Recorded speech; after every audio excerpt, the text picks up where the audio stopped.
Before we get started, if you haven't subscribed to the channel, please consider subscribing. In this video, we will take a look at how to conduct Hausman and Sargan test of IV estimators in R. And I'll be using the dataset of returns to education from the paper Does Compulsory School Attendance Affect Schooling and Earnings? This is a very common paper that's taught in Econometrics courses when it comes to IV estimators. And this is a very famous paper by Angris and Kruger. So you can download the paper and take a look at its contents and what kind of analysis it does. You can also download the data from Angris' page from MIT Economics. Here is 1991 paper, and I'll be using this dataset, new7080.r. And I also have a different video where I show how to do some of the regression analysis in R and replicate the results of this paper. So the purpose of this video is to see how we can conduct the Sargan and Hausman test on the IV estimators using this dataset. Okay, so let's get into this. So first is we set up the R environment. We make sure that it only prints 4 digits so that we have a cleaner view. We set a seed, and then we are going to be using the library AER. So make sure you have this library installed. Next is we'll be using the Angris 80 year of birth from 30 to 39. So this is a subset of this dataset. So first download this dataset, and then I've kept all males aged 30 to 39 from the 1980 census. We define the data frame, and then we remove the main data to release some of the memory. Okay. We are generating some of the dummy variables. So these are dummies for quarter of birth. So first, second, third, and fourth quarters. These variables are present in my dataset. So I have 4 dummy variables, and here is the two-stage least square estimator of the returns to equation in the model with exogenous covariates in the homoscedastic error formation. So this is the most basic OLS, just converted to the IV version. So we're using the command ivreg.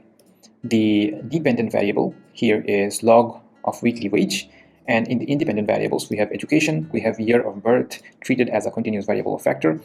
We have dummies for race, we have dummies for married or unmarried, and then these are some of the dummies for different locations or regions that the respondents are from. We have 2 variables, which is quarter age in that quarter and the square of age in that quarter.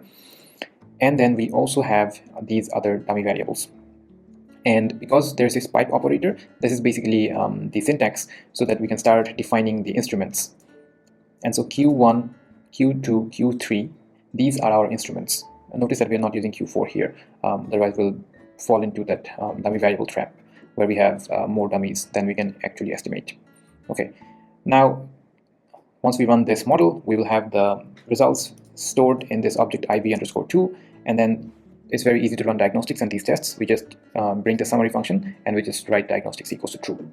Right? Once we give diagnostics equals to true along with the estimated results, so we have the coefficient estimates and the standard errors and the p-values and p-statistics for these covariates, but what we're interested for this video is the diagnostic test.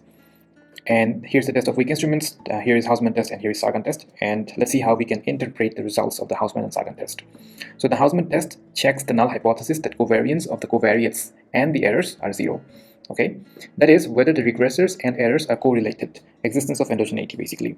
And here the p-value is 0.910, which is this one, and hence we cannot reject the null hypothesis. This indicates that there is little endogeneity, if any. So this indicates that this dataset most likely does not have any endogeneity, because we cannot reject the null hypothesis that there is no endogeneity. The second test that we're going to look at is the Sargan test, and the Sargan test checks the null hypothesis that covariance of the instruments and the errors are 0.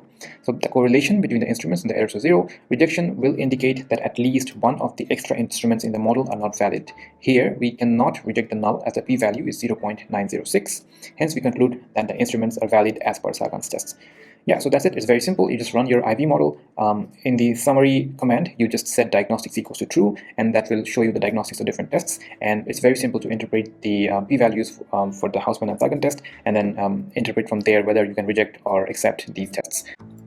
If you like my videos and find them helpful, then please support my work by subscribing to the channel.